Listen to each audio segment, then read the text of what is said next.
এখন নূরে মুজাসসাম হাবিবুল্লাহ হুজুর পাক সাল্লাল্লাহু ওনাকে পরিপূর্ণ অনুসরণ করতে হবে, এখানে কোনো রুখসত নাই। অর্থাৎ সাহাবাই কিরাম সব করছেন, কোনোটা বাদ দেন নাই, ওনার যার যতটুকু সামর্থ্য সব ছলনা করছেন।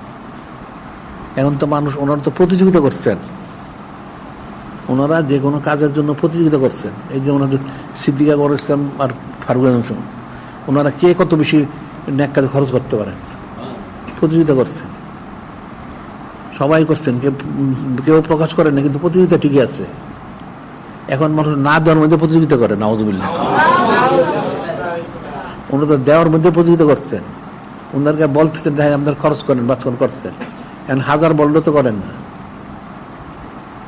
এখন মানুষ না দেওয়ার মধ্যে প্রতিযোগিতা করে, নাউযুবিল্লাহ। আর তখন করছেন ওনারা দেওয়ার মধ্যে প্রতিযোগিতা, কে কত বেশি দিতে পারেন। তো ওনাদের বলতে হইতো না যে আপনি এইটা দেন এটা দেন।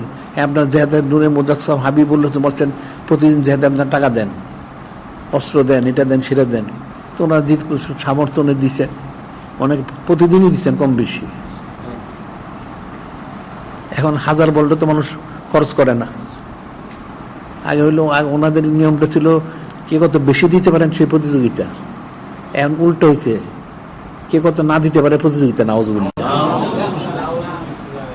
এই দেখেন অনেক মসজিদ মাদ্রাসাগুলি দেখবা অনেক জায়গায় চলে না ঠিক মতন, কারণ ইমাম সাহেবের পয়সা নাই, মসজিদ মেরামত করে না, বিরান হয়ে গেছে।